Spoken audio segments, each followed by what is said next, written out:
The Raptors continue to ramp things up under their new head coach as we inch closer towards the regular season. Hey everyone, welcome to Inside the Raptors. Rob Wong joined alongside by Mike Ganter and Ryan Wolstat of the Toronto Sun.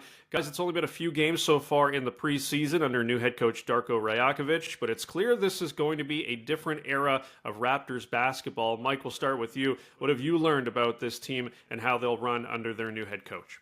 Yeah, you're right. Different is the word of the year for sure. Everything's different. The offense has changed completely. The defense has changed. The opportunities for guys like Malachi Flynn and some of the guys further down the bench, they've changed. It's far more egalitarian. It's share the ball. It's get off the ball quick, make a decision quick, and just get it moving to confuse defenses as much as possible on offense. And then defense, they're not going to gamble so much. They're going to go for they want the deflections, but they're not going to gamble with steals anymore. And so you're going to see a little more conservative approach on defense and probably a far less conservative approach on offense. What do you see, Ryan? Yeah, and echoing Mike, I mean, it's pretty much a complete 180. Maybe not fully 180, but pretty close from the Nick Nurse era. Yeah. As Mike said, it's a little more fundamentally sound and less unorthodox. On defense, more fundamentally sound, not as much gambling, staying in your spots, but still guarding the rim and doing all of that. They don't want to give up as many corner three-pointers because that was a real issue. And then offense, it's not going to be hold the ball and survey and wait like the James Harden or whatever, the superstar approach. I know Pascal Siakam likes kind of doing that a little bit, and Fred VanVleet did that a lot, but now it's different. Everyone's, get it out 5 seconds or less. Get it out. Half a second. Sorry, yes, not 5 seconds. That would be defeating the purpose. 0.5 seconds. Math isn't my strong suit, but get it out quickly, make a decision, either shoot, pass, make a move, whatever, and then a lot more off-ball action. So it's gonna be a lot different, and we'll see how fast they pick it up. They look pretty good in the Sacramento game. I mean, the last one was kind of, the competition wasn't there really. So we'll see against Chicago and beyond how things are working.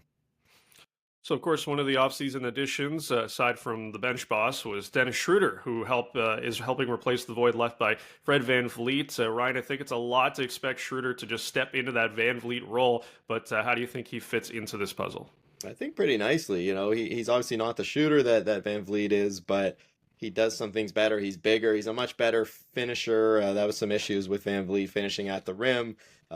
He kind of maybe doesn't get as one-track minded when he's driving. He's a really good passer off the drive, and he seems to really be capturing the spirit of the team as well. He's obviously very close with Darko Rajakovic from their time in Oklahoma City. It just seems like, no, he's not a perfect point guard. He's somewhere between a point guard and a combo guard, but he's a pretty good player, as he showed this summer for Germany. And I think he's going to fit in really nicely because he gives the team a lot of the things that maybe that we haven't seen in a while. And if that three-point shot is going down, then all the better. Yeah, I mean, for me, Dennis has been a bit of a revelation. I mean, I think part of it is he's going to have an opportunity here that he hasn't really had anywhere else. Like, it's not his team per se, but Darko's giving him a lot of leeway to call things, and Dennis has taken it on his shoulders already. We heard from Malachi Flynn yesterday. He's taken on a leadership role. He's reaching out to the young guys. He's making sure that everybody's on the same page. And to be quite honest, I didn't really expect that. I thought he'd come in and he'd be the point guard. I kind of assumed that. But I didn't think he'd be that leader that Malachi and even Gary were suggesting yesterday. So I think they're going to get probably more than they actually thought from Dennis, and that's certainly a good thing because those are some pretty big shoes to fill in Fred VanVleet's.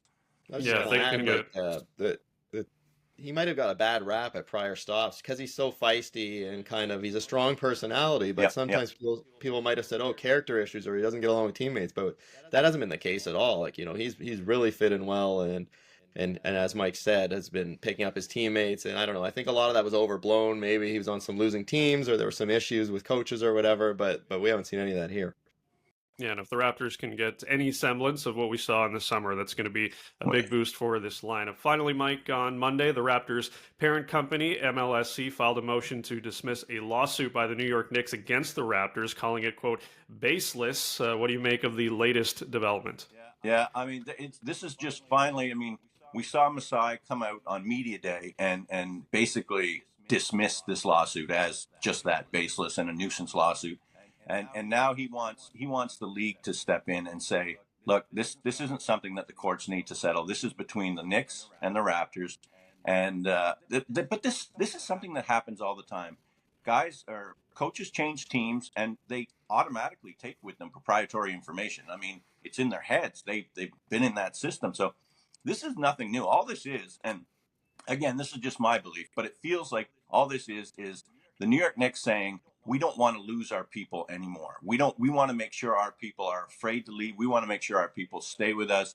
And this is just a way to sort of enforce that. And but yeah, there is definite anger on the Raptors' part because they've singled out some pretty good people in Darko and the young man who I can't even say his name, Evo whatever. I don't know. They've singled out some good people and basically put the blame on them and made some pretty wild accusations. And they're not going to the Raptors aren't taking this sitting down. They're going to come back guns a-blazing. Yeah, and to me, it just seems like overkill. Typical James Dolan, the Knicks owner, just being ridiculous. I mean, I'm sure there's a bit of a gripe maybe with some stuff, but just the way it's been overblown is just insane to me. Like, even the stuff that he took over is stuff that is generally available, even to fans who have It's general synergy. knowledge.